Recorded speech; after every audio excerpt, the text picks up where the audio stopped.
Gravity is the force we know best, yet we may understand it the least. For centuries, we have described it as one of the universe's fundamental pillars, the invisible hand that guides planets and pins us to the ground. But a quiet revolution is unfolding in the halls of theoretical physics, one that threatens to topple this very pillar. Our two greatest theories of reality, Einstein's majestic general relativity and the bizarrely accurate quantum mechanics, are locked in a fundamental conflict over gravity's true nature. This is not just a technical disagreement. It is a deep conceptual crisis that forces us to ask a startling question. What if gravity is not fundamental at all? What if it is merely an illusion, a side effect emerging from something far more primitive, like the flow of information, the tendency toward disorder, or the quantum entanglement of spacetime itself? By the end of this exploration, you will see the universe not as a stage where forces act, but as a dynamic tapestry being woven from deeper principles. We will journey from the solid ground of Newton's apple to the holographic edges of black holes, into theories where gravity arises from entropy, where space is woven from loops, and where reality itself is a projection. How solid does the ground beneath your feet feel when you consider it might be a collective mirage? The story of our modern understanding begins not in the void of space, but in an English orchard. Isaac Newton watched an apple fall, and in that simple motion he saw the same force that held the moon in its endless loop around our planet. His great insight was universality. He proposed that every single object in the cosmos, from a falling fruit to a distant star, pulls on every other object with a force dictated by a simple, elegant law. The force is proportional to the product of their masses and weakens with the square of the distance between them. This was a monumental leap. For the first time, humanity had a mathematical key that could unlock the motions of the heavens. The same equation that described a cannonball's arc could predict the precise orbit of Mars or the rhythmic pull of the ocean's tides. Gravity was enshrined as a fundamental force of nature, an invisible, instantaneous tether connecting all matter across the vast emptiness of space. Yet for all its predictive power, Newton's law contained a profound silence. It described what gravity did with breathtaking accuracy, but it was utterly silent on how it did it. How could the sun reach out across 93 million miles of nothingness and grip the Earth? Newton himself called this mysterious action at a distance an absurdity, but his equations worked so perfectly that the question was often politely set aside.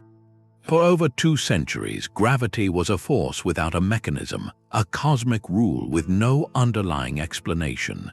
This elegant, powerful, but ultimately mysterious description was the solid ground upon which physics stood, until a young patent clerk in Switzerland looked at that ground and realized it was not solid at all, but was instead bending and flowing like a river. That young clerk was Albert Einstein, and his realization would shatter the Newtonian picture entirely. He proposed that gravity is not a force at all. There is no invisible tether pulling the apple down. Instead, think of the universe not as a static stage with objects moving upon it, but as a dynamic, flexible fabric.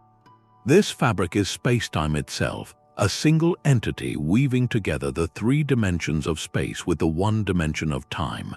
Now, place a massive object like our sun onto this fabric.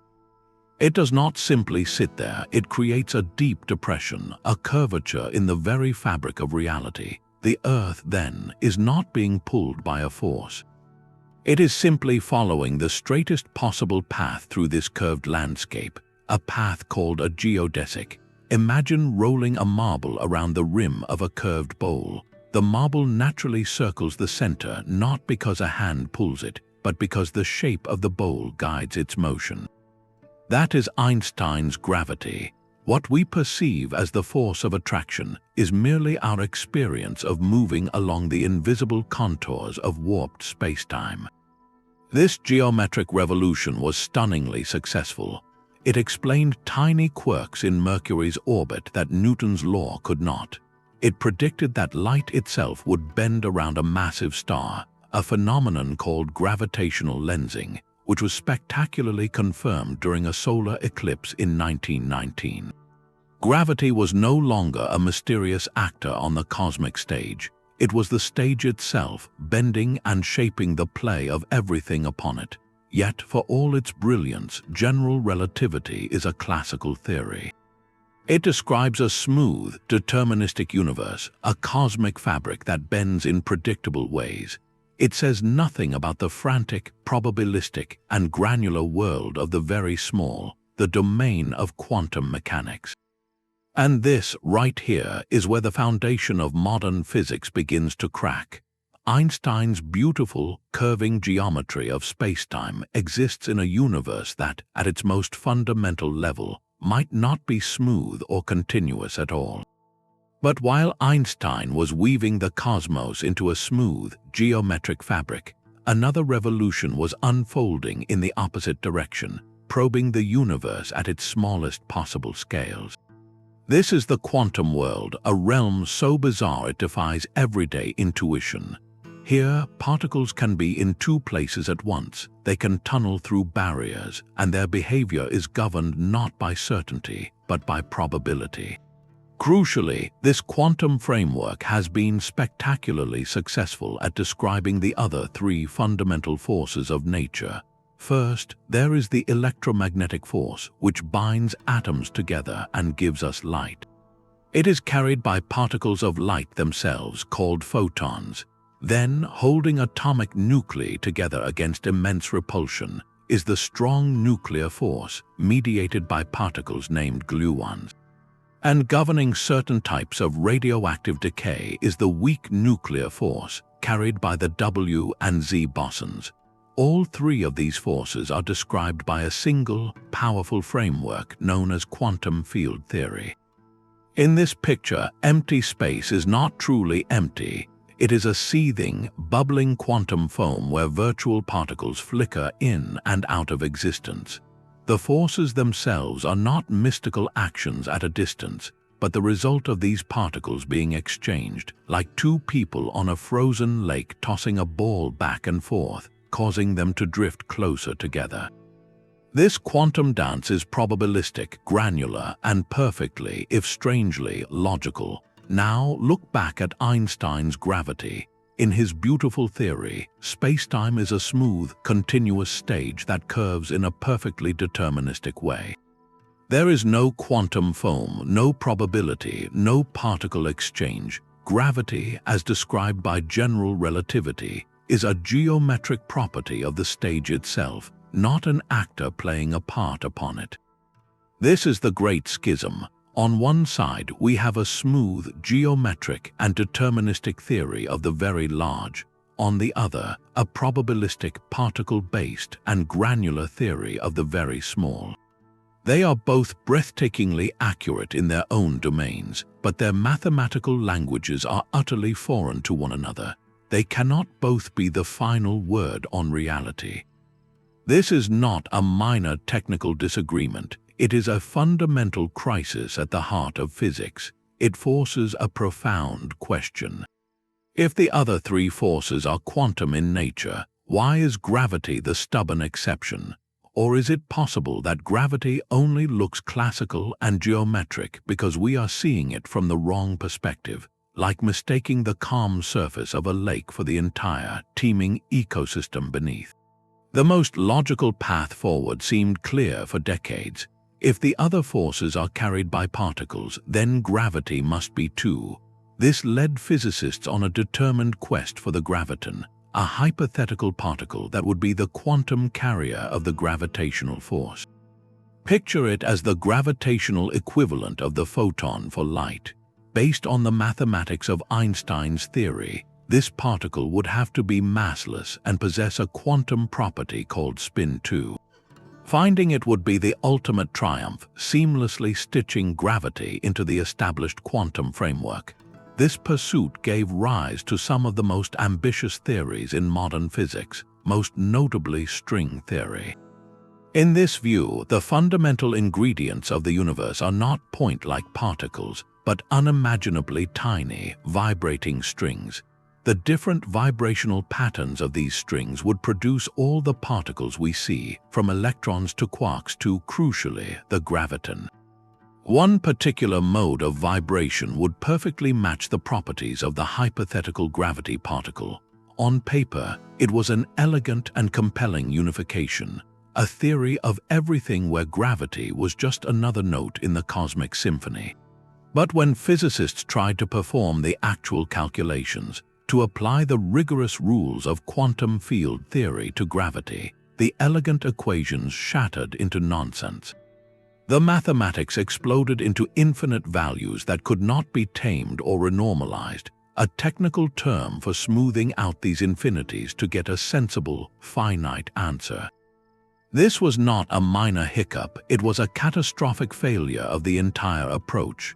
The quantum field theory toolkit, which worked flawlessly for the other three forces, broke down completely when faced with gravity's geometry. These relentless infinities are a screaming clue. They are not telling us our math is bad, they are telling us our starting assumption might be wrong. The failure to quantize gravity in the conventional way suggests that gravity is not just another force waiting for its particle. It hints that gravity is something else entirely, perhaps not a force in the traditional sense at all, but a phenomenon that emerges from a deeper layer of reality where the very concepts of particles and forces are no longer the primary language. This mathematical dead end forced physicists to look for answers in a place where both gravity and quantum mechanics become extreme, the edge of a black hole. A black hole, according to general relativity, is a point of infinite density, a singularity shrouded by a one-way boundary called the event horizon. Nothing, not even light, can escape its pull once it crosses that threshold. For decades, they were considered the simplest objects in the universe, defined only by their mass, spin, and charge. They were perfect vacuums, cosmic erasers that swallowed information and left nothing behind. But this perfect simplicity created a paradox when held against the unbreakable rules of quantum mechanics. Quantum theory states that information about the state of a system can never be truly destroyed. If you burn a book, the information in its words is not gone. It is just chaotically scrambled into the heat and smoke of the fire. A black hole, however, seemed to be the ultimate information incinerator, violating this core quantum principle. The stage was set for a profound clash.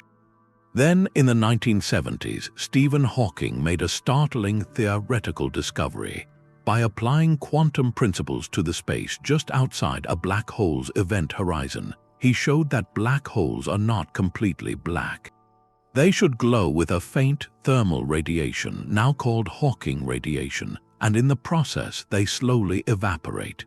This meant a black hole has a temperature. And in physics, anything with a temperature has entropy. Entropy is a measure of disorder or randomness, but more fundamentally, it is a measure of hidden information, the number of ways a system's microscopic parts can be arranged while looking the same from the outside. A young physicist named Jacob Bekenstein took this idea and ran with it. He proposed that a black hole's entropy is not proportional to its volume, as you might expect for a three-dimensional object. Instead, it is precisely proportional to the surface area of its event horizon. This was a revelation of staggering elegance. The most fundamental measure of information and disorder in a system, its entropy, was not written in its depth but painted on its surface. Gravity, through the geometry of the event horizon, was directly speaking the language of thermodynamics and information. This was the first major clue that gravity might not be a fundamental force, but a collective, statistical behavior, an emergent phenomenon like the pressure of a gas or the temperature of a room. It hinted that spacetime itself could be a kind of hologram, with all the information needed to describe everything within a volume encoded on its bounding surface. How could the entire vivid reality we experience be nothing more than a shadow play on a distant, two-dimensional screen? The holographic principle transforms a curious mathematical result into a breathtaking new vision of reality. It takes that discovery about black hole entropy, that the information content is proportional to the surface area, and asks a radical question. What if this is not just a special property of black holes? What if it is a fundamental law of the universe? The principle proposes that all the information needed to describe everything within any volume of space, every star, every planet, every atom, and every event that occurs inside it, can be completely and perfectly encoded on the two-dimensional boundary that surrounds it. Think of it this way: you are watching a movie on a high-definition screen. The screen is flat, just 2 dimensions of pixels glowing with light. Yet, from that flat surface, you perceive a vivid, 3-dimensional world with depth, motion, and life. The holographic principle suggests our universe operates in a similar, though far more profound, way. The 3-dimensional reality we experience, with its gravitational fields and swirling galaxies, might be a grand projection. The true, fundamental data of the cosmos is not spread throughout its volume like a soup. Instead, it is painted with ultimate precision on the distant cosmic walls that contain it. This idea does more than just rearrange where information lives. It strikes directly at the heart of gravity's nature. If our tangible world of 3 dimensions is a projection from a 2-dimensional data set, then gravity as we know it cannot be a fundamental force acting within that volume. It would have to be a secondary effect, a consequence, an illusion that emerges from the way that lower dimensional information is translated into our experience of space. The force that shapes the cosmos and pins us to our chairs would be akin to the sensation of depth in a holographic movie, a compelling artifact of a simpler, flatter truth. This perspective turns our intuition inside out. We are not living within a container of space. We are living inside an image, a manifestation of data processed on a surface we can never directly see. This profound shift in perspective, from gravity as a primary actor to a secondary illusion, found its most audacious voice in the work of a Dutch theoretical physicist named Erik Verlinde. In 2009, Verlinde published a paper that sent shockwaves through the foundations of physics. His proposal was disarmingly simple in its premise, yet revolutionary in its implications. He argued that gravity is not a fundamental force, it is not carried by particles, and it is not even a primary property of curved spacetime. Instead, Verlinde declared that gravity is entropic. It emerges, he claimed, from the universe's relentless drive toward disorder, from the same statistical tendency that makes a drop of ink disperse in water or a hot cup of coffee cool to room temperature. To understand this, let's step away from the cosmos for a moment and think about something more familiar: the air in this room.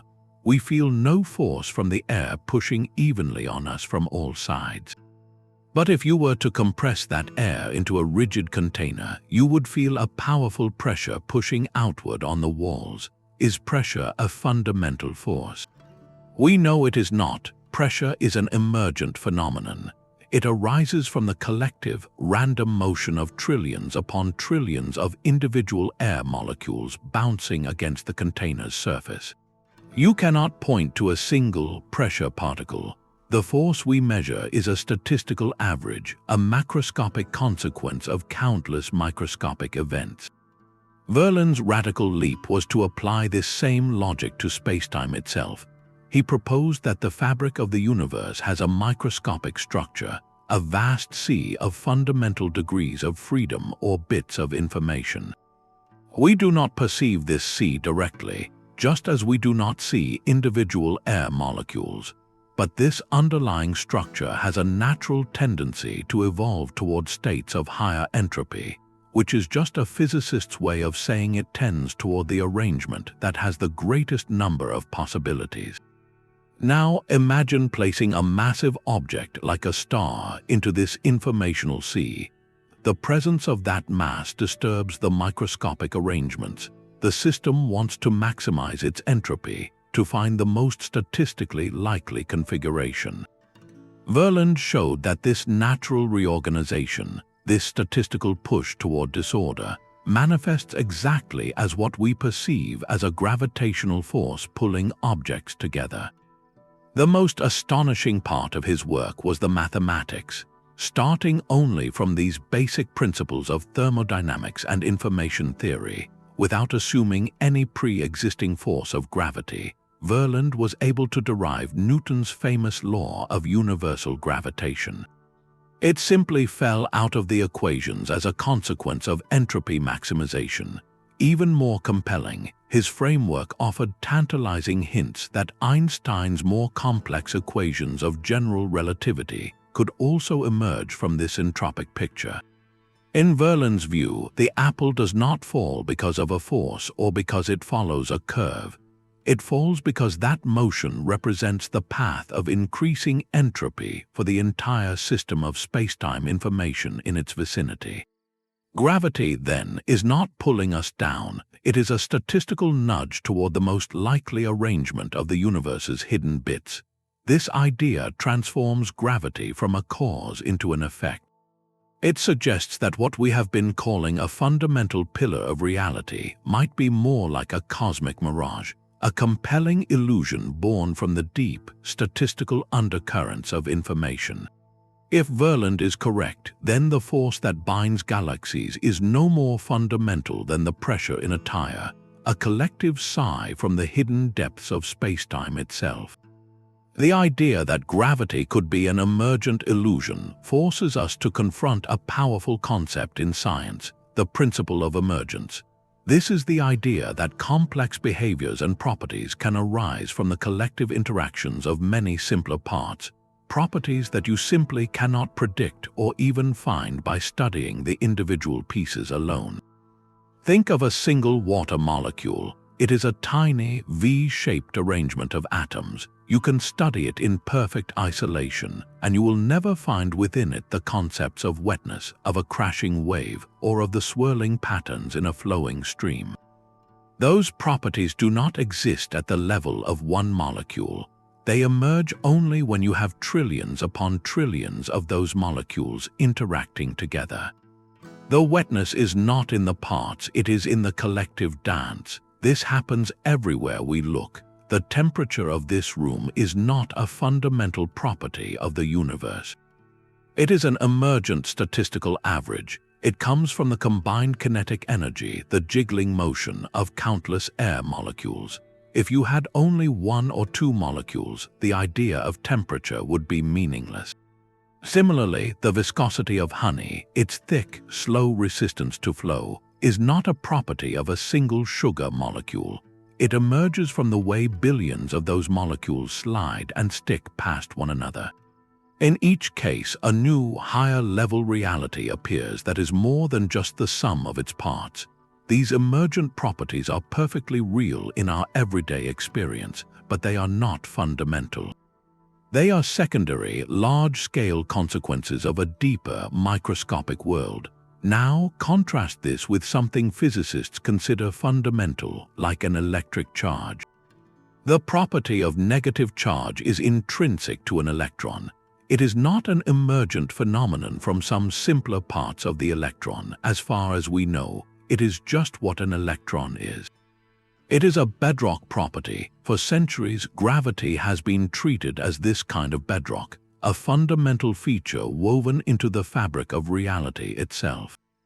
But what if we have been mistaken? What if gravity is more like temperature or viscosity? If gravity is emergent, then everything changes. The majestic, smooth curvature of spacetime described by Einstein's equations would not be the final, fundamental truth. It would be the large-scale, approximate reality, the emergent property we perceive from our human-scale vantage point. Just as the smooth flow of a river emerges from chaotic water molecules, the smooth geometry of gravity would emerge from something far more frantic and fundamental happening at the tiniest scales of reality. In this view, general relativity is not wrong. It is brilliantly accurate for the world we experience, much like the laws of fluid dynamics perfectly describe the behavior of water in a pipe, even though they say nothing about individual H2O molecules. So what is the deeper, microscopic world from which gravity emerges?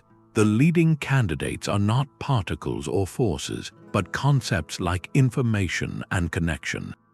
The microscopic description might be written in the language of quantum entanglement, where distant particles share a mysterious, instantaneous link, or in terms of fundamental bits of information, like the ones and zeros of cosmic code, constantly interacting and rearranging.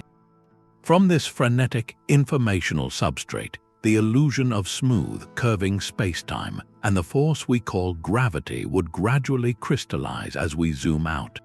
The ground beneath your feet would feel solid and real because it is a stable, collective phenomenon, a consensus reality built from countless underlying events, just as the solidity of your desk emerges from the empty space and buzzing fields between its atoms. This shifts our quest. We are no longer searching for a gravity particle. We are searching for the rules of the cosmic game from which the very idea of gravity naturally unfolds. But this entropic vision of gravity, as elegant and provocative as it is, remains deeply controversial within the physics community. The primary criticism is stark. While Verlinde's framework offers a breathtaking new perspective, it is still largely a conceptual picture, a powerful metaphor waiting for a complete mathematical skeleton.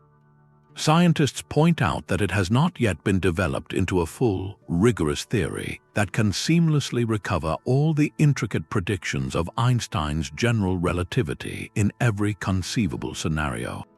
A successful emergent theory of gravity must do more than just derive Newton's law in a simple case. It must naturally produce the bending of light, the precise precession of Mercury's orbit, and the complex dynamics of colliding black holes, all from its fundamental informational principles. So far, entropic gravity is a promising sketch, not a finished blueprint. This conceptual gap becomes even more apparent when we look at specific astronomical observations. Take, for instance, the motion of wide binary star systems.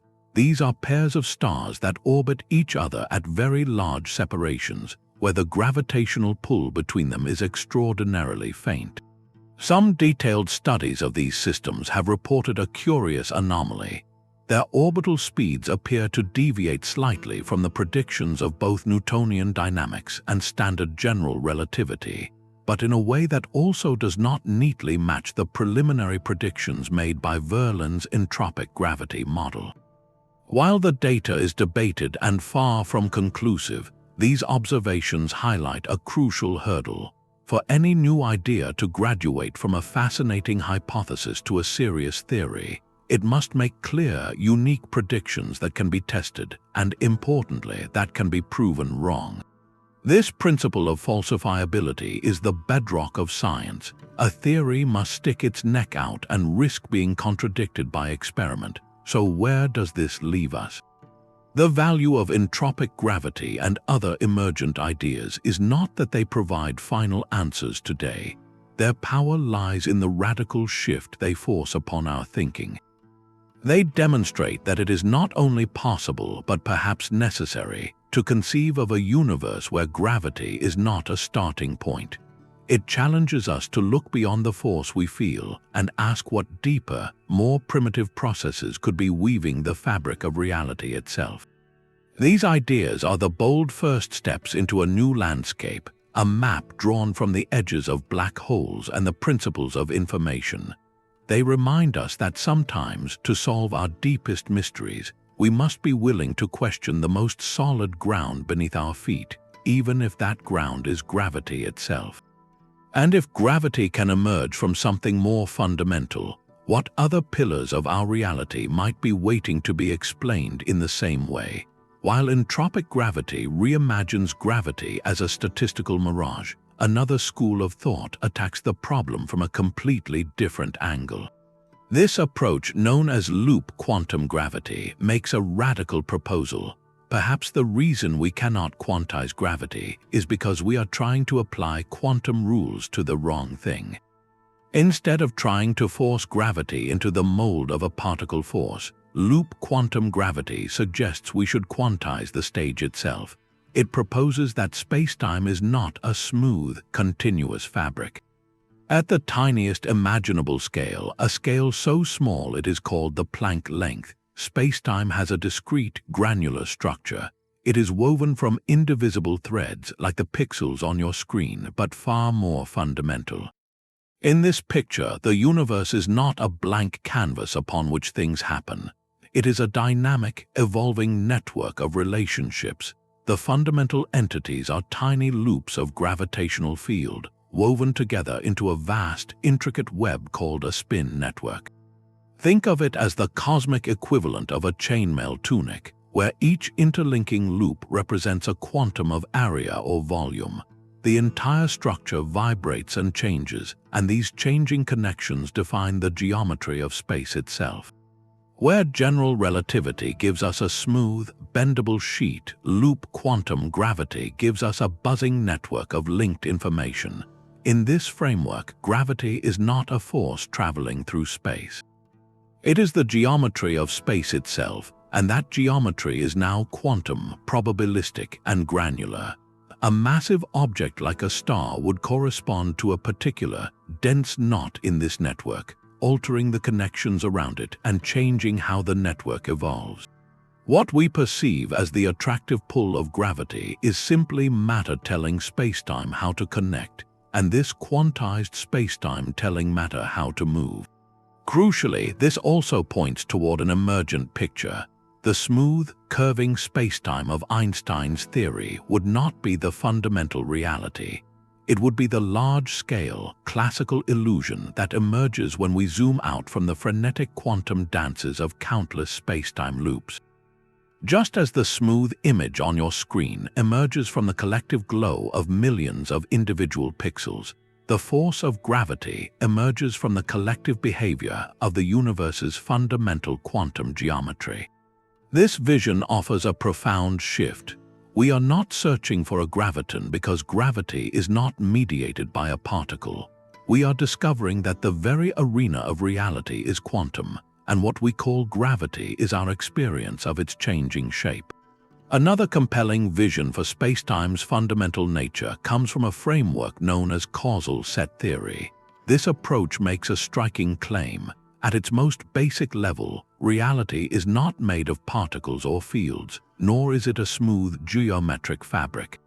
Instead, the universe is fundamentally a vast collection of discrete events, like individual grains of sand, but these are not grains scattered randomly. Each event has a specific relationship to others, defined solely by cause and effect. One event can either causally precede another, follow it, or be completely unrelated. If you could zoom into the ultimate scale, you would not see a continuous flow. You would see a shimmering, intricate web of these point-like events, connected by the immutable arrows of causality. This web is the causal set, the bare-bones skeleton of reality. In this picture, the smooth, four-dimensional spacetime continuum we experience, the stage of Einstein's general relativity, is not the starting point. It is a large-scale illusion, a kind of average that emerges when we step back from the fine-grained details. Just as a television screen blends thousands of individual pixels into a smooth image, our perception blends countless causal events into the continuous flow of space and time. The richness of geometry, the very distances and durations we measure, are not fundamental properties. They are derived from the pattern of connections within the causal set. The more links between events in a particular region, the more spacetime volume we perceive there. Gravity, within this framework, is intimately tied to the growth and structure of this causal web. As new events are born from the existing set, following probabilistic rules, the structure evolves. The way the web thickens and extends itself, the way causality propagates through it, naturally gives rise to what we interpret on large scales as the curvature of spacetime and the attraction we call gravity. Once again, gravity is not a fundamental force acting upon a stage. It is a dynamic consequence, an emergent property of how the universe's most basic events are causally linked to one another. It is geometry and attraction arising from pure relationship, from the relentless, discrete tick of cosmic causality building upon itself. But this deep fracture between our theories reveals itself most starkly in the strangest of places, in the very nature of time itself.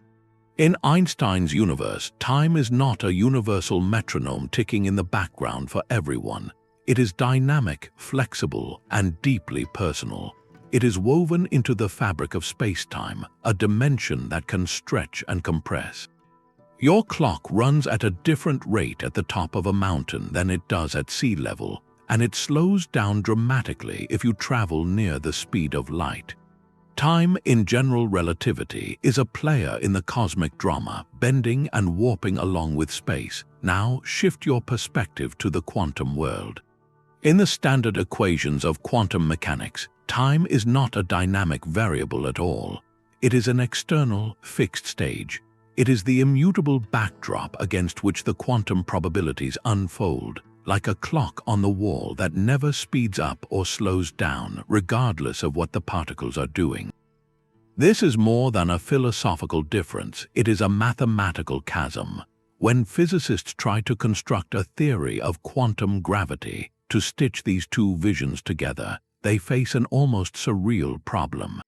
In the most rigorous attempts, like the Wheeler-DeWitt equation which tries to describe a quantum state of the entire universe, the variable for time simply vanishes.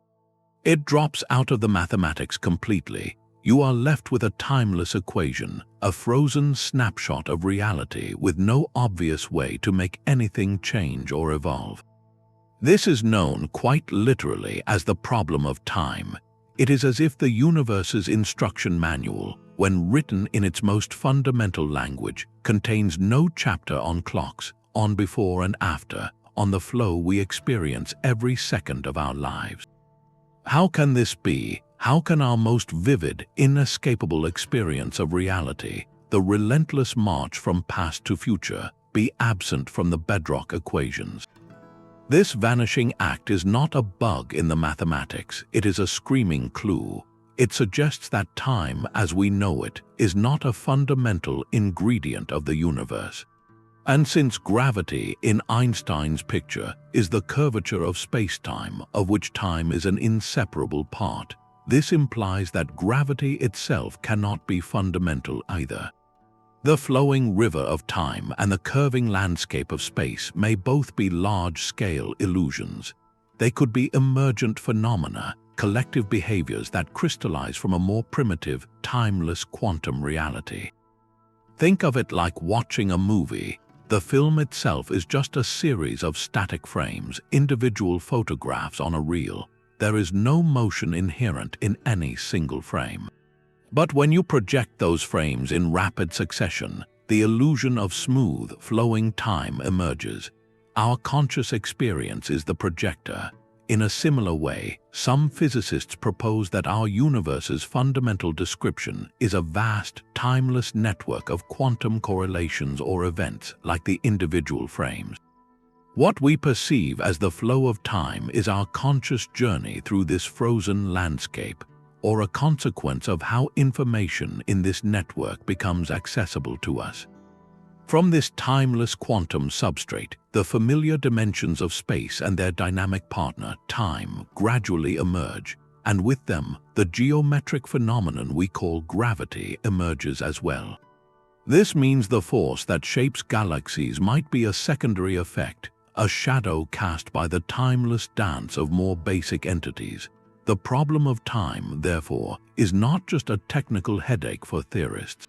It is a direct pointer telling us that to find gravity's true origin, we may need to look beyond time itself, into a realm where cause and effect are woven from a fabric our intuition cannot yet grasp. The most startling clue to gravity's emergence may lie in the strangest of all quantum phenomena, entanglement.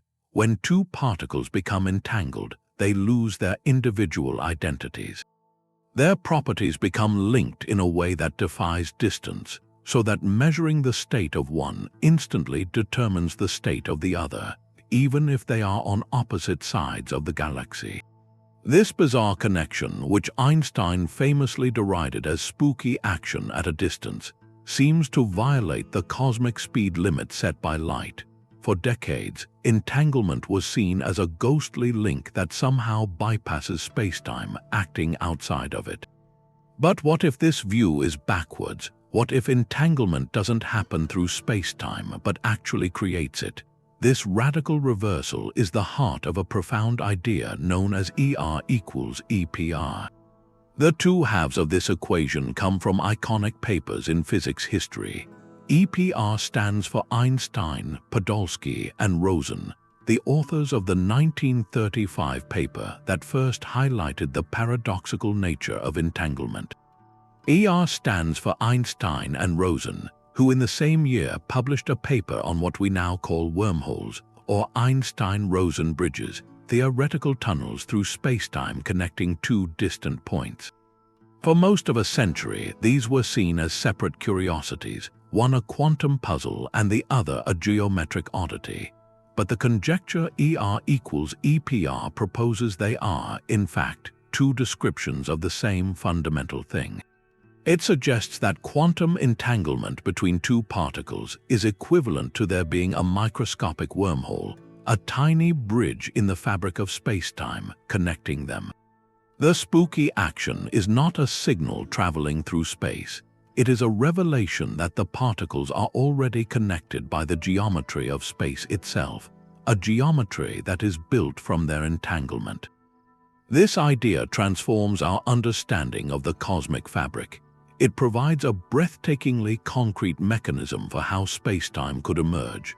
Imagine space not as a pre-existing container, but as a vast network of quantum connections. Everywhere that particles or regions are entangled, a thread of geometric connection is spun. The more entangled two regions are, the closer they are in the emergent spacetime geometry.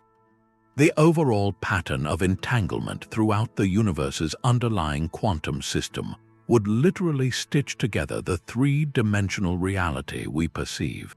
In this picture, gravity is not a force that warps a passive stage. Gravity is the dynamic expression of this web of quantum links. When matter is present, it alters the entanglement patterns of the quantum vacuum around it, changing the way the geometric threads are woven. What we interpret as the curvature of spacetime causing attraction is, at the deepest level, just the natural tendency of this quantum network to reconfigure itself, to maximize the connectivity between things. A massive star is not sitting in space, it is a dense knot of quantum relationships that pulls the surrounding web of connections toward it. This perspective elegantly explains why black holes have entropy proportional to their surface area. The event horizon is not just a boundary in space, it is a surface that encodes all the quantum entanglement between the black hole's interior and the rest of the universe. The fabric of space and the force we call gravity emerges from the ceaseless, invisible hum of quantum connections, weaving the stage of reality from the bottom up. The most precise and mathematically rigorous version of this holographic idea comes from a discovery in string theory known as the anti-de Sitter conformal field theory correspondence, often just called the AD-SCFT correspondence. While its name sounds intimidating, its core idea is a breathtakingly clear blueprint for how gravity could emerge. It proposes a perfect, one-to-one mathematical equivalence between two completely different worlds. On one side, you have a universe containing gravity. This is a special, warped type of spacetime called anti-de Sitter space, which is like a cosmic bowl with a distinct boundary. Within this bowl, the laws of quantum gravity hold sway. On the other side, you have a universe that exists only on the boundary of that bowl. This boundary universe has one less dimension. If the bowl is three-dimensional, the boundary is a two-dimensional surface. Crucially, this boundary universe is described by a perfectly ordinary quantum field theory, a theory like the ones we use to describe particles and forces, but with one striking omission. It has no gravity at all. The CFT Correspondence states that these two descriptions are not just similar, they are mathematically identical. They are two different languages describing the exact same reality. Every single event, every particle, every interaction in the gravitational, three-dimensional bulk has a perfect translation into the language of the non-gravitational, two-dimensional boundary theory, and vice versa. Gravity in the interior is not a separate ingredient. It is an emergent phenomenon that arises from the collective, tangled interactions of the quantum fields living on the lower dimensional edge. To grasp how radical this is, think of a perfectly detailed, three-dimensional sculpture. The CFT Correspondence tells us that the complete information needed to recreate that sculpture is not stored within its volume. Instead, it is encoded with perfect fidelity in a two-dimensional painting of its shadow. The sculpture itself, with all its depth and solidity, is equivalent to that flat painting. In this precise mathematical model, the force of gravity is the shadow. It is what we experience when the information on the flat boundary is projected into a volumetric reality. This provides physicists with an incredibly powerful toy model, a sandbox where they can test the ideas of emergence with concrete equations. They can perform a calculation in the simpler, gravity-free boundary theory, and then translate the answer to see what it predicts in the complex, gravitational interior. This has led to profound insights, particularly about black holes and the nature of quantum information. The CFT Correspondence is the closest we have come to a full mathematical demonstration that our experience of gravity, and perhaps of dimensional space itself, could be a magnificent and convincing illusion, a holographic projection from a flatter, simpler reality where the concept of force does not even exist. The implications of this shift are not confined to theoretical papers. They reach out into the cosmos with startling observational consequences. Perhaps the most dramatic test for emergent gravity lies in one of astronomy's greatest mysteries, the strange behavior of galaxies. For decades, astronomers have observed that stars and gas at the outer edges of spiral galaxies orbit far too quickly. According to Newton's laws, these distant stars, feeling only the gravitational pull of the visible mass of stars and gas at the galaxy's center, should be moving much more slowly, like planets in the far reaches of our solar system. Yet they race around as if gripped by an invisible hand.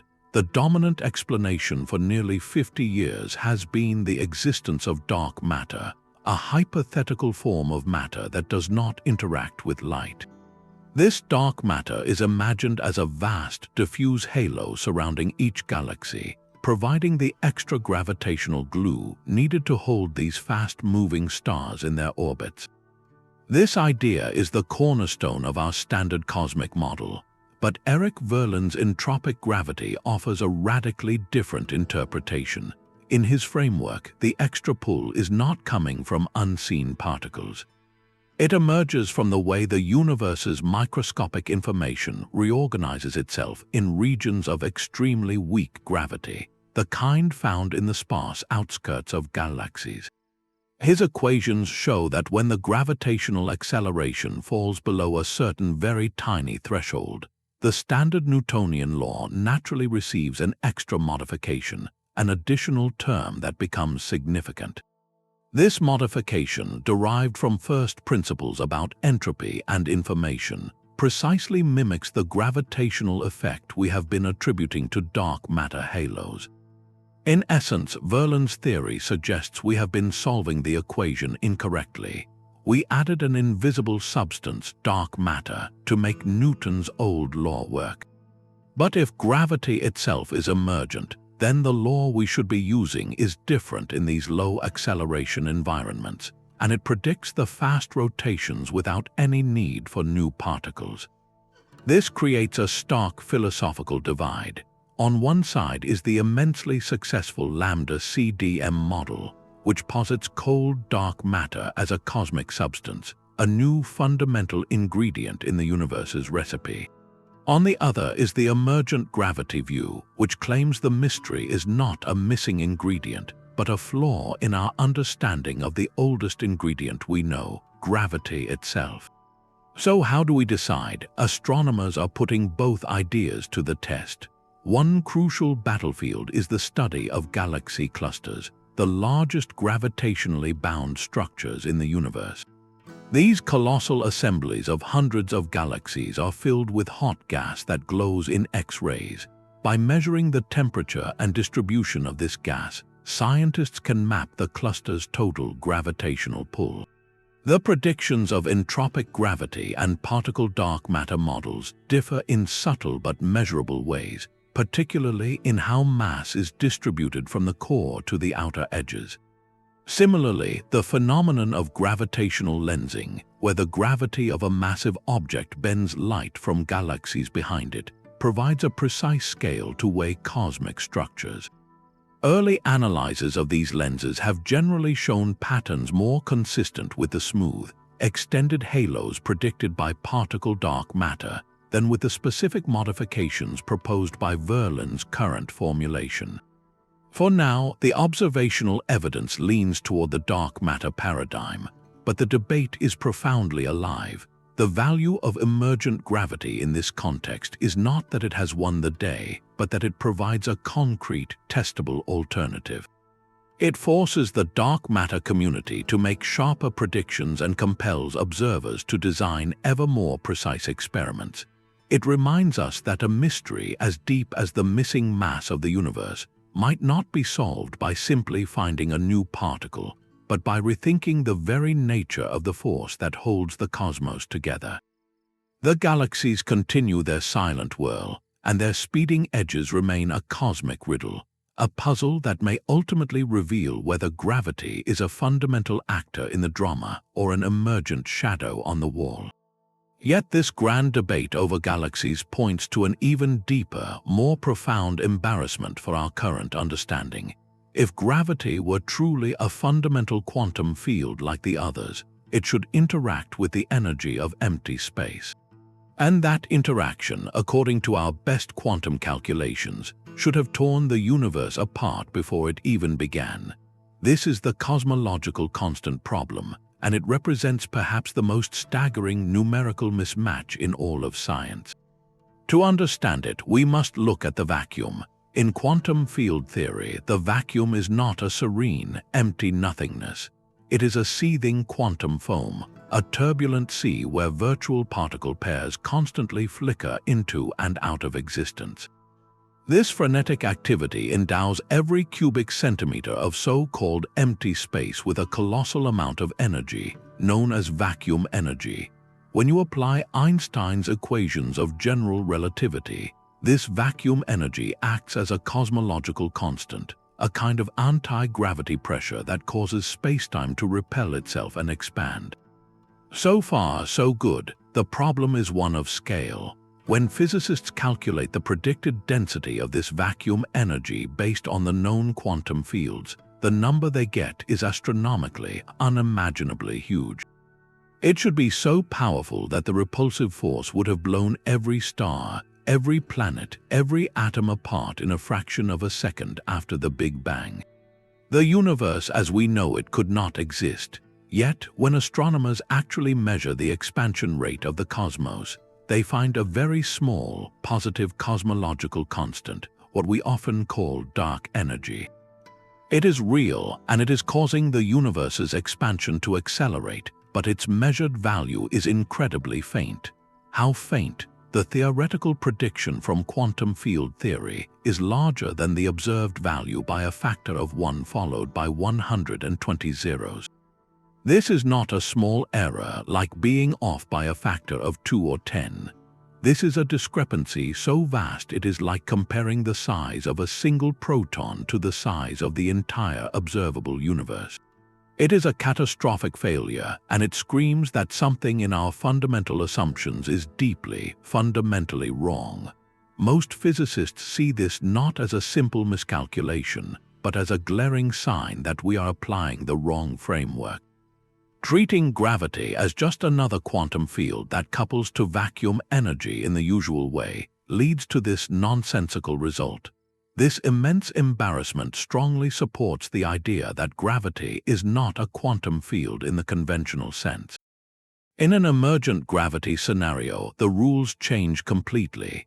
The vacuum energy of the quantum fields, that seething foam, might not couple directly to gravity as a source, because gravity itself is not a separate, responsive force. Instead, gravity and the cosmological constant could both be large-scale manifestations of the same underlying informational or entropic processes. The tiny bit of dark energy we see might not be the leftover crumbs of a colossal quantum calculation, but a natural, emergent feature of how spacetime organizes itself on cosmic scales. In this view, the cosmological constant problem vanishes not because we find a magical cancellation, but because we realize we were asking the wrong question of the wrong theory. The universe's gentle acceleration is not fighting against a predicted cataclysm. It is simply a clue whispering that the force we thought was fundamental might be the grandest illusion of all. The cosmological constant problem shows just how far our theories have strayed from a coherent picture of reality. But what if we could test these radical ideas about emergent gravity, not only by looking to the distant cosmos, but by building a small piece of a curved universe right here on Earth? This is the promise of a remarkable field known as analog gravity. Here, physicists create laboratory systems that are governed by equations strikingly similar to Einstein's equations for gravity, even though the systems themselves have nothing to do with gravity at all. They use things like super-cold clouds of atoms, flowing water, or carefully structured crystals of light. In these controlled environments, they can watch as phenomena like event horizons and Hawking radiation appear, not from a collapsing star, but from the collective behavior of countless simpler parts. It is a direct, tangible way to explore how the physics of curved spacetime can emerge from a deeper, non-gravitational reality. Imagine the surface of a river flowing smoothly toward a waterfall. As the water approaches the drop, its speed increases. Now, imagine trying to swim upstream against that current. There is a point of no return, a line you cannot cross, where the flow is so swift that even the strongest swimmer, moving at their maximum speed, would be swept over the edge.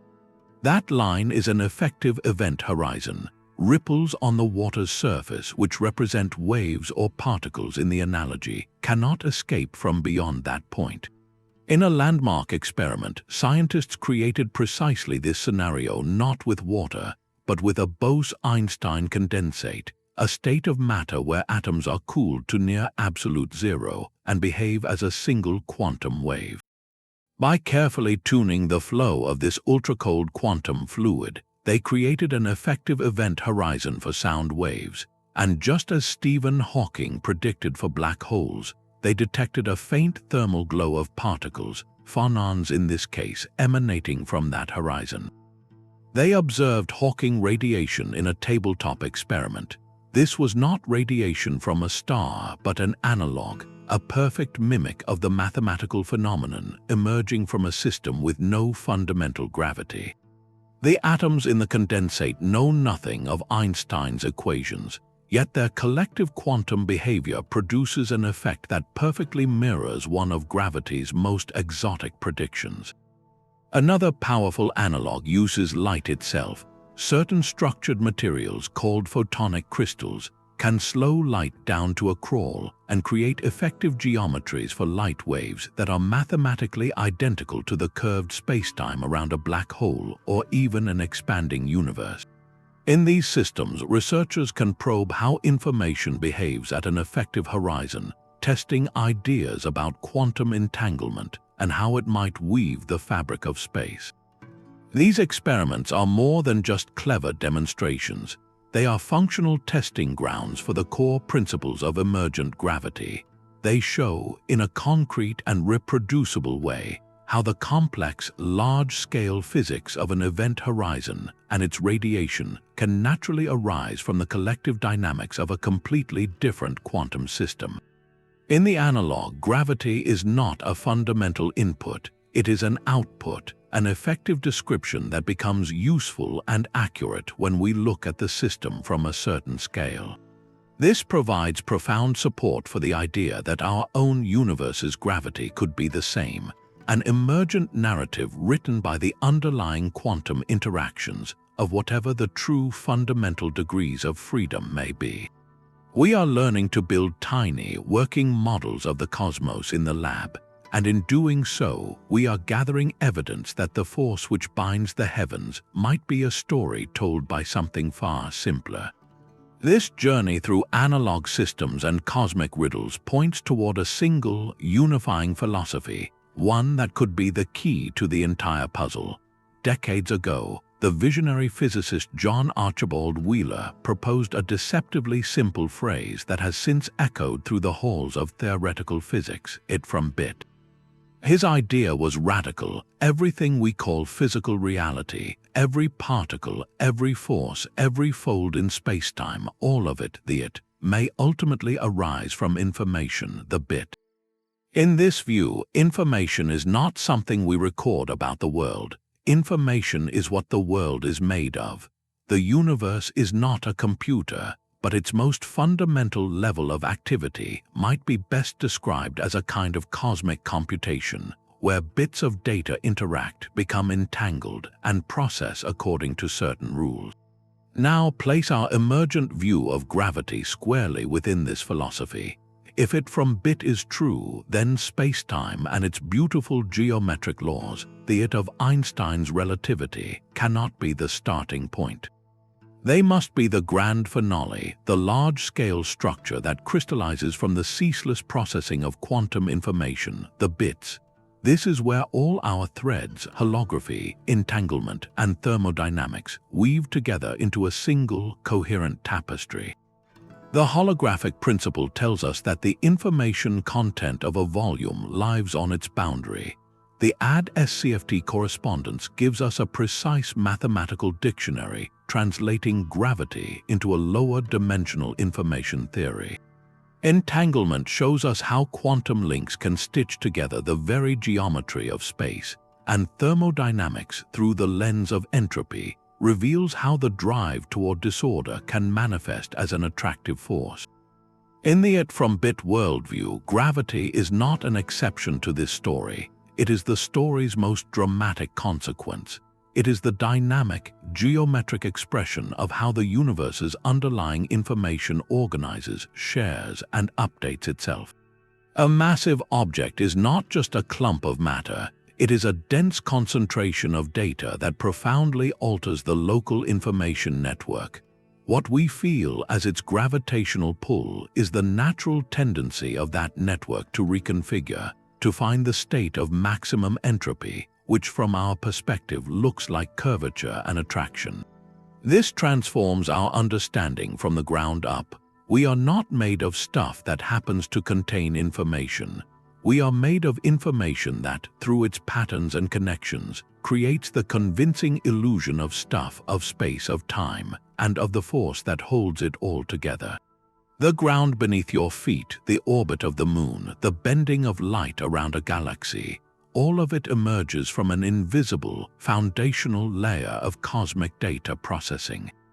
It is a speculative vision, but a powerfully unifying one, suggesting that to finally understand gravity, we may need to stop looking for a deeper force and start listening to the hum of the universe's quantum code. But if gravity is an emergent shadow, what happens when that shadow becomes impossibly dense and sharp? The most formidable challenge for any theory of emergent gravity lies in the most extreme environments the cosmos can produce, places where gravity is not a gentle curvature but a crushing, overwhelming force. We are speaking of the very center of a black hole, or the first fleeting instant of the Big Bang itself. In these realms, Einstein's equations of general relativity break down, predicting their own demise in the form of singularities, points where density and curvature become infinite and our laws of physics simply cease to have meaning. For an emergent theory to be truly complete, it must not only explain the gentle pull of a planet or the rotation of a galaxy, it must also tell us what happens when the stage itself tears apart. Can a description of gravity as something that emerges from information or quantum geometry smooth out these infinite spikes and replace the terrifying singularity with a coherent, physical transition? This is the ultimate test. General relativity paints the beginning of our universe as a moment of infinite density, a mathematical point from which everything exploded. A black hole's interior, according to the same equations, ends in a similar point of infinite crush. These singularities are not places, they are signals that our theory has reached its limits. They are cosmic error messages. An emergent framework promises a way out. If gravity and spacetime are not fundamental, then they should not be able to become singular. The underlying quantum reality, whether it is a network of loops, a causal set, or a sea of entangled qubits, should have a smallest possible scale, a granularity that prevents anything from becoming truly infinite. In this view, a singularity is not a real physical state. It is merely an artifact of using the wrong classical language to describe a quantum system under extreme stress. Theories like loop quantum cosmology, an application of loop quantum gravity to the entire universe, take this promise seriously. They replace the smooth, continuous geometry of general relativity with the discrete, woven structure of quantum geometry. When you rewind the cosmic clock in this model, you do not find a point of infinite density. Instead, you find that the universe reaches a maximum possible compression, a smallest possible volume dictated by the quantum grain of space itself. At that moment, the equations do not stop, they continue, showing a rebound. The immense quantum pressure inherent in this woven spacetime acts like a cosmic spring, pushing back against the collapse. This leads to a breathtaking possibility that our Big Bang was not a singular beginning from nothing, but a big bounce from a previous phase of universal contraction. In this picture, our expanding universe emerged from the quantum gravitational rebound of a prior universe that had collapsed. The singularity is replaced by a smooth quantum bridge.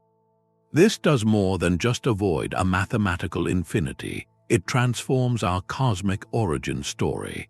The moment of maximum compression is not an end or a beginning in the classical sense, but a transition, a phase change in the state of quantum spacetime. All the energy and information of the previous phase would be carried through this quantum gateway, providing a potential new context for our universe's initial conditions. While still highly theoretical, this vision demonstrates the core promise of emergent gravity in the strong regime. It suggests that by acknowledging spacetime's quantum, non-fundamental nature, we can navigate the most violent events in cosmology without our equations screaming in protest. The infinite sharpness of the singularity may soften into a comprehensible curve within a deeper geometry, a geometry woven from the very threads that make gravity possible in the first place. String theory, then, presents a fascinating paradox in this search. On one hand, it was born from the quest to quantize gravity and includes the graviton as a vibrational mode of a string. This seems to solidify gravity's place as a fundamental force. Yet the deeper you look into string theory's architecture, the more it whispers that gravity's fundamentality is at best tenuous. The core revelation of the theory is not about forces but about substance. It proposes that the most basic ingredients of reality are not zero-dimensional points, but incredibly tiny, one-dimensional loops or strands of energy vibrating at specific frequencies. An electron is not a dot, it is a string vibrating one way. A quark is that same type of string vibrating another way, And yes, the graviton is also just a particular resonant note in this cosmic symphony. This immediately demotes all particles, including the carrier of gravity, to secondary status. They are excitations, not the primary substance. The fundamental entity is the string itself. But the story goes deeper. For the mathematics of string theory to work consistently, it requires more dimensions than the 4 we experience. The most popular versions demand 10 or even 11 dimensions of spacetime. Our familiar universe of 3 spatial dimensions and 1 of time must therefore be a kind of slice or surface within a grander, hidden geometry. In many models, our 4-dimensional world is a membrane, or brane for short, floating in a higher dimensional bulk. And here is where gravity's special status gets truly interesting. In some of these setups, the strings that give rise to all other particles, like electrons and photons, are constrained to move only within our brane. They are stuck here, but the strings whose vibrations produce gravitons are often closed loops that are not confined. They can leak off our brane and propagate through the extra-dimensional bulk. From our 4-dimensional perspective, this leakage would make gravity appear astonishingly weak compared to the other forces. It is not inherently weak, it is just diluted, spreading its influence into dimensions we cannot perceive. This leads directly back to the holographic principle and the CFT correspondence we discussed earlier, which emerged from string theory research. That duality is the clearest statement within the framework that gravity is not fundamental in the way we thought. In the CFT model, a gravitational theory in a volume of space is perfectly equivalent to a non-gravitational quantum theory on its boundary. The gravity in the interior, the bulk, is not put in by hand. It emerges from the collective dynamics of the boundary theory. The gravitons and the curved spacetime they imply are a direct consequence, a translation, of the quantum information processing happening on the lower dimensional screen. Within this precise string theoretic context, 4-dimensional gravity is not the starting point. It is the end result, a derived, effective phenomenon that only becomes apparent when you interpret the boundary data in a particular way. So where does this leave string theory's vote on gravity's nature? The framework suggests that if there are any truly fundamental entities, they are the strings and the branes existing in a higher dimensional arena. The 4-dimensional universe we inhabit, complete with its matter, its forces, and its particular brand of gravity, is a consequence of how those strings vibrate and how those branes are positioned. Our gravity is a local effect, a shadow cast by a deeper vibrational reality playing out in a space with more dimensions than we can fathom. In this light, string theory does not ultimately defend gravity's fundamentality. It subsumes it into a richer, stranger tapestry where what we call force is merely a symptom of geometry and vibration. These ideas are thrilling, but they remain woven from mathematics and logic. The true crucible for any scientific revolution is not the elegance of its equations, but the cold, hard data from experiment. So how do we test a concept as radical as gravity being an illusion? The quest moves from the blackboard to the bleeding edge of observation, where physicists are designing ingenious ways to probe the fabric of reality itself. One promising avenue looks to the most violent explosions in the cosmos. If spacetime has a fundamental grain, a discrete pixel-like structure at the Planck scale, then light traveling across the universe for billions of years might be subtly affected by it. Think of it like light passing through a fine mist. The mist is mostly transparent, but over an immense distance, it could very slightly scatter or delay photons of different energies. Gamma-ray bursts are perfect natural laboratories for this test. These are fleeting, colossal blasts of high-energy light from the distant universe. By comparing the arrival times of photons with different energies from the same burst, scientists can hunt for a telltale signature. If the highest energy photons, with their incredibly short wavelengths, interact more with the granular texture of spacetime, they might arrive a fraction of a second later than their lower energy counterparts. It is an almost unimaginably tiny effect, but our telescopes are now sensitive enough to look for it. While no definitive signal has been found yet, each new burst provides another data point, another chance to see if the smooth continuum of Einstein's spacetime holds perfectly, or if it reveals a faint underlying pixelation. Closer to home, other experiments are searching for hidden dimensions or deviations from gravity's classic law in the realm of the incredibly small. Newton's inverse square law, the rule that gravity weakens with the square of the distance, has been tested for centuries. But what happens at microscopic scales below the width of a human hair? Some theories predicting extra dimensions or emergent behavior suggest that gravity could behave differently when objects are brought extraordinarily close together. To test this, physicists use exquisitely sensitive devices like torsion balances or micro-cantilevers, essentially trying to measure the gravitational pull between two tiny masses separated by gaps smaller than a millimeter.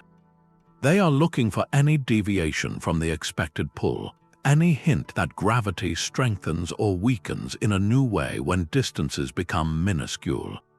Finding such a deviation would be a monumental discovery, a direct crack in the classical picture, and a possible window into the deeper mechanics from which gravity emerges. Perhaps the most powerful new tool in our arsenal is gravitational wave astronomy. Since their first detection in 2015, these ripples in spacetime have opened an entirely new sense with which to perceive the cosmos. Every collision of black holes or neutron stars sends a shiver through the fabric of reality, a shiver we can now measure. As our detectors grow more sensitive, they will listen for echoes or subtle distortions in these waves that could reveal the quantum structure of spacetime itself. The most extreme moments of a black hole merger, just before the final ring down, are where general relativity is pushed to its limit. Any departure from Einstein's predictions in the precise shape of these waves could be the fingerprint of quantum gravity effects. Furthermore, the cosmic microwave background, the afterglow of the Big Bang, might contain a primordial background of gravitational waves from the universe's earliest instance. Detecting that faint hum would allow us to peer back to a time when the universe was so dense and hot that quantum effects and gravity were inseparable. It would be a direct recording of the universe's birth cries, potentially revealing whether spacetime emerged from a quantum bounce or a singular beginning. Finally, the revolution is also happening on tabletops. Quantum experiments are beginning to directly probe the mysterious interface between gravity and the quantum world. One ambitious goal is to place a microscopic object, such as a tiny diamond crystal or a small cloud of atoms, into a quantum superposition, a state where it exists in two places at once. According to some models, the object's own gravitational field should also become entangled in this superposition, creating a uniquely quantum gravitational state. Observing this would be the first direct evidence that gravity is not just a classical background, but has quantum properties of its own. Other tabletop experiments use ultra-cold atoms or superconducting circuits to create analog models of curved spacetime, testing how concepts like Hawking radiation or event horizons emerge from quantum systems. These are not just simulations, they are functional physical systems governed by the same mathematical principles, allowing us to explore the logic of emergence in a controlled environment. The path forward is clear. Data from the edges of black holes, the depths of space, and the quiet of a quantum lab will converge. They will ask the universe directly whether the force that binds it is a fundamental thread in the tapestry, or the beautiful, emergent pattern that the tapestry displays. The ground beneath us would be a story, not a substance. If gravity emerges from a deeper layer of information or quantum connection, then our entire experience of reality is fundamentally transformed. Space and time are no longer the immutable stage upon which the cosmic drama unfolds. Instead, they become the drama itself, a dynamic narrative written by countless underlying events. The solidity of a planet, the curve of a star's path, the very distance between 2 points, all become large-scale, approximate truths. They are not the final word, but the most useful description for beings of our scale. Much like the concept of temperature perfectly describes a room while saying nothing about the frantic dance of its air molecules. This realization carries a philosophical weight as profound as the scientific one. It forces a Copernican-level shift in our view of what is truly fundamental. For centuries, the reductionist program has guided physics, seeking to explain the complex by breaking it down into ever smaller, simpler building blocks. We explained matter with atoms, atoms with protons and electrons, those with quarks, and so on. The quest was always inward toward the tiniest constituent. But if gravity, the force that shapes the cosmos, is emergent, then this inward journey may have a surprising end. The most fundamental layer of reality might not be a smaller particle or a tinier vibrating string. It might not be a thing at all. Instead, what is truly fundamental could be relationships, connections, or information. The universe's bedrock may be written in the language of quantum entanglement, of causal links, or of pure mathematical structure. In this view, particles and forces, including gravity, are not the primary actors. They are the recognizable characters that appear when the underlying network of relationships is viewed from a particular, coarse-grained perspective. This turns our intuition about the cosmos inside out. We are not collections of particles moving through a container of space and time. We are patterns of information, intricate knots of correlation within a vast, timeless quantum network. Our perception of flowing time and extended space is the way this network state is sequentially revealed to us, or the way our consciousness navigates its frozen architecture. The force we call gravity is then the natural tendency of this network to reconfigure, to maximize entanglement or entropy, creating the compelling illusion of attraction and curvature. This challenges the very notion of what is real. Is the vivid, three-dimensional world we see and feel the true reality, or is it a magnificent holographic projection? The answer, surprisingly, might be both. The emergent world is no less real for being emergent. The warmth of the sun, the pull of the earth, the expanse of the galaxy are all undeniably real in their effects and in our experience. But their fundamentality changes. They are real in the same way a whirlpool is real, a stable, persistent pattern that emerges from the collective behavior of something simpler, in this case from the flow of information. This does not diminish our reality, it enriches our understanding of it. It suggests that the universe is more like a grand, evolving idea than a clockwork mechanism, a cosmic computation where the output is the breathtakingly complex and beautiful illusion we call home. This is not the first time science has stood at the edge of such a profound redefinition. History offers a powerful lens through which to view our current gravitational conundrum, a story of how what we once thought was fundamental turned out to be a magnificent emergent effect. For centuries, the study of matter was the domain of alchemy. Alchemists believed that properties like flammability, metallic shine, or the ability to rust were intrinsic and fundamental essences of the substances themselves. Gold possessed a noble, incorruptible spirit. Sulfur carried the essential principle of combustibility. These properties were not explained by deeper structure. They were the starting points, the irreducible magic within the material. The entire framework was built on these assumed fundamentals. Then, a revolution in thinking occurred. It was the shift from alchemy to modern chemistry. Scientists like John Dalton began to propose that all matter was composed of tiny, indivisible particles called atoms. In this new view, those dramatic properties were no longer fundamental spirits. They emerged from the arrangements and interactions of these simpler, more universal building blocks. Flammability was not a spirit within sulfur. It was a behavior that emerged when sulfur atoms, with their specific electron configurations, reacted rapidly with oxygen. The metallic luster of gold emerged from the way its dense cloud of free electrons reflected light. The alchemical essence vanished, replaced by a deeper, more elegant architecture from which all diverse properties naturally flowed. The old categories did not become useless, they became explained. We are arguably at a similar precipice today with gravity and spacetime. For over a century, we have treated the curvature of spacetime as a fundamental, alchemical essence of the universe, a primary ingredient from which the cosmic drama unfolds. But the persistent failures to reconcile it with quantum mechanics, the holographic clues, and the entropic proposals all point in one direction. We may be transitioning from the alchemy of forces to the chemistry of reality.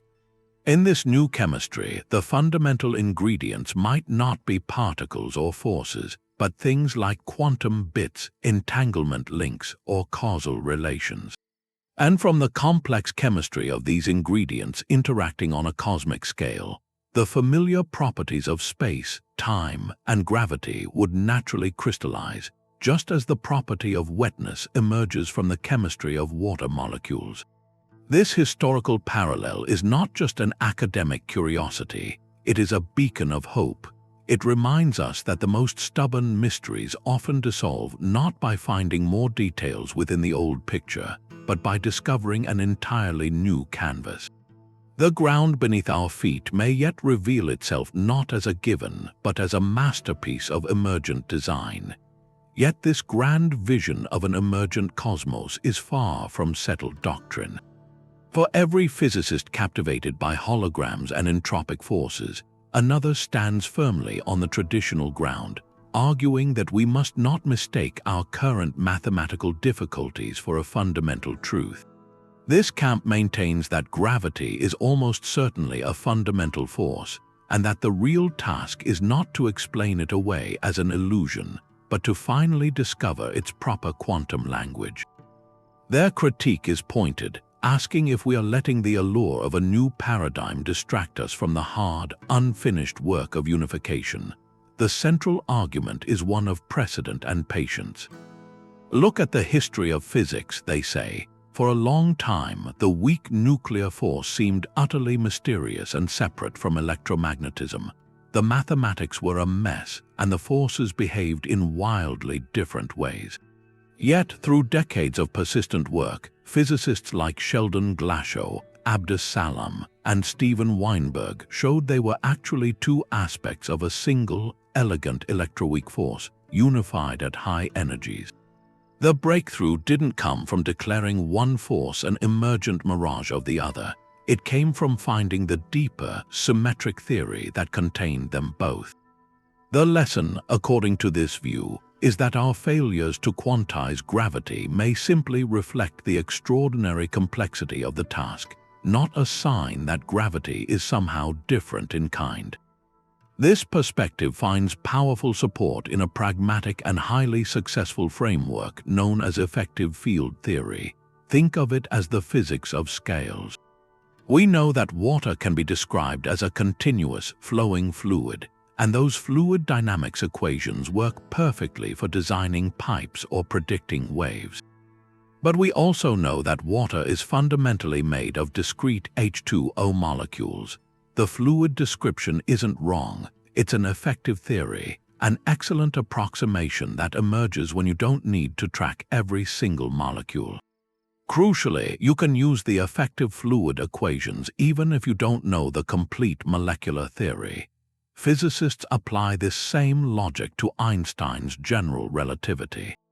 They argue it is brilliantly effective, the perfect low-energy description of gravity in our relatively calm, low-energy universe. But just beneath that smooth description they propose lies the frantic quantum reality.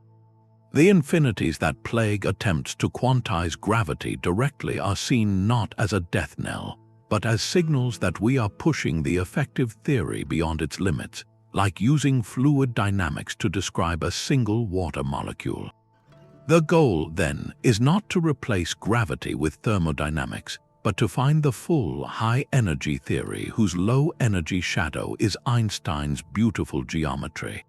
This frames the great debate not as a choice between right and wrong, but as a strategic fork in the road. One path, the emergent path, suggests we have been reading the cosmic book in the wrong language entirely, and we need to translate it into the terms of information and thermodynamics.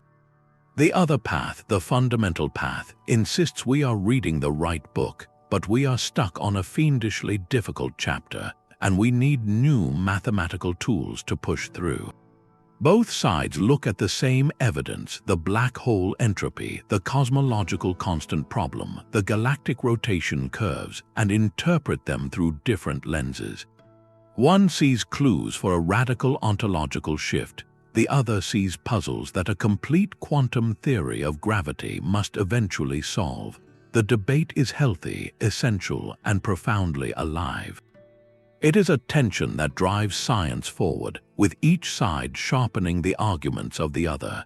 The emergent camp forces the fundamentalists to explain why gravity should be the lone exception in a quantum universe. The fundamental camp challenges the emergent view to move beyond compelling analogies and produce a complete, predictive theory that can match the precision of general relativity in all its glory. This isn't a conflict to be won quickly. It is a conversation that may take a century, a slow and careful probing of reality's deepest layers. Wherever the truth ultimately lies, this dialogue itself reshapes our questions, reminding us that the universe is under no obligation to conform to our intuitions, whether they are classical or quantum, reductionist or holistic. The force that holds our world together remains, for now, our greatest teacher and our most profound mystery. The convergence of these separate paths is where the story becomes truly compelling. From the thermodynamics of black holes to the holographic principle, from the strange magic of quantum entanglement to the granular geometry of loops and causal sets, each line of inquiry seems to point toward the same startling destination. They are like explorers charting a new continent from different shores, each mapping a coastline that hints at a single, vast interior. No single theory has yet provided the complete map, but their shared landmarks suggest a profound and coherent narrative about the nature of reality. The common theme emerging from this chorus of ideas is that spacetime is not a fixed, eternal stage. It is not a container we are born into. Instead, space and time, and the gravity that seems to shape them, are dynamic collective phenomena. They emerge from something more primitive, just as the roar of a crowd emerges from the voices of thousands of individuals. Think of it this way. If you could zoom into the absolute foundation of the cosmos, you would not find tiny billiard balls or even vibrating strings in a pre-existing void. You might find a shimmering network of relationships, a sea of quantum information where the concepts of here and there, before and after, are not yet defined. In this fundamental substrate, the only things that exist are connections, possibilities, and bits of data. Gravity, then, is what happens when this network organizes itself on a grand scale. The presence of matter and energy disturbs the underlying connections, prompting the network to reconfigure toward its most probable, most entangled state. From our perspective within the network, that reconfiguration feels like a force. It feels like the curvature of a path, the attraction between masses, the very flow of time. The smooth geometry described by Einstein is not wrong. It is the elegant, large-scale language that perfectly describes this collective behavior, much like the laws of fluid dynamics perfectly describe the flow of a river without mentioning a single water molecule. This synthesis transforms our questions. We stop asking what particle carries gravity and start asking what rules govern the cosmic network. We stop seeing singularities as physical endpoints and start seeing them as places where our classical description fails, where the quantum network undergoes a radical but comprehensible transformation. The holographic principle fits seamlessly here, suggesting the entire rich, three-dimensional drama of the universe is a projection of data stored on a distant, two-dimensional surface, with gravity being the dynamic interplay of that data. Entanglement becomes the threads that weave the fabric of space itself. The thermodynamic drive toward maximum entropy becomes the engine that generates the illusion of attraction. These are not competing ideas, they are different perspectives on the same magnificent emergence. While the final, precise mathematical theory remains elusive, the convergence of thought from such diverse fields, from the study of information lost to the geometry of wormholes, builds a case that is difficult to ignore. It suggests that the force we thought was the architect of the cosmos may, in fact, be its most magnificent and convincing artifact, a story the universe tells itself about connection. So where does this leave our grandest theories? While the vision of an emergent cosmos is compelling, it stands at a crossroads, facing profound questions that must be resolved before it can truly reshape our textbooks. The first and perhaps greatest challenge is to move from beautiful analogy to precise prediction. We need a unified microscopic description, a set of fundamental rules from which Einstein's equations of general relativity don't just approximately emerge, but uniquely and inevitably crystallize. Think of it like the quest in chemistry to derive the properties of water. We don't just want to say water is wet, we want to show exactly how that wetness arises from the specific bonds and interactions between hydrogen and oxygen atoms. For gravity, the microscopic atoms might be quantum bits or entangled links. The theory must show how, when you have enough of them interacting, the smooth, curving geometry of spacetime is the only possible large-scale outcome. We need the mathematical recipe that cooks up the cosmos from its most basic informational ingredients. This recipe must also tackle the most violent failures of the old theory, the singularities. An emergent framework promises to replace the terrifying infinite spikes at the centers of black holes and the beginning of the Big Bang with something sensible. But what exactly does spacetime undergo a quantum phase change like ice melting into water? Does the network of connections reconfigure into a new type of structure? A complete theory must describe this transition in detail, showing us what truly lies on the other side of an event horizon or before our cosmic dawn. It must turn the cosmic error message of a singularity into a comprehensible line of code in the universe's deeper program. Then there is the great astronomical showdown. To win hearts and minds, emergent gravity must make a clean, definitive prediction that distinguishes it from the dark matter paradigm in a way observations can clearly judge. It cannot just mimic dark matter's effects, it must predict something new and different. Perhaps it's a specific pattern in how galaxies of certain shapes rotate, or a precise signature in the gravitational lensing of distant galaxy clusters that particle dark matter would not produce. The theory must stick its neck out with a numerical forecast that telescopes can either confirm or rule out. This is the crucible where elegant ideas become concrete science. Finally, and most fundamentally, an emergent theory must explain the bedrock of our gravitational experience from the ground up. Why does gravity feel like a force? Why does all matter, regardless of its composition, fall at the same rate in a vacuum, a principle known as the equivalence principle? And what is the origin of inertia, that tendency of objects to resist changes in their motion? In Einstein's view, these are not explained, they are the starting axioms. But if gravity emerges from quantum information, then inertia and the equivalence principle must also emerge. They cannot be assumptions, they must be consequences. The theory must show how the resistance you feel when you push a rock and the universality of gravitational acceleration naturally flow from the way matter interacts with the underlying informational sea. This is the ultimate test of depth, proving the new picture doesn't just redescribe gravity, but genuinely rebuilds it from simpler parts. Navigating this path forward will require a new kind of collaboration, one that breaks down the walls between disciplines. Gravity theorists must work hand in hand with quantum information scientists, who understand the logic of entanglement and data processing. Cosmologists, with their maps of the large-scale universe, must provide the observational constraints and puzzles. Even condensed matter physicists, experts in how collective phenomena emerge in complex materials, have vital insights to offer. The mystery of gravity is no longer a puzzle for any one field to solve in isolation. It is a confluence demanding that we listen to the whispers of black holes, the hum of quantum computers, and the silent spin of distant galaxies all at once. The road ahead is steep, but every unanswered question is not a barrier. It is a signpost pointing toward a deeper layer of reality waiting to be read.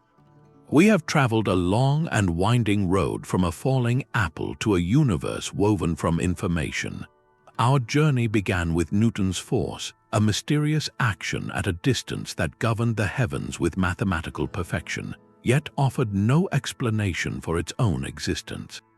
Einstein then transformed that force into geometry, revealing gravity as the curvature of a dynamic spacetime fabric, a stage that bends and shapes the motion of everything upon it.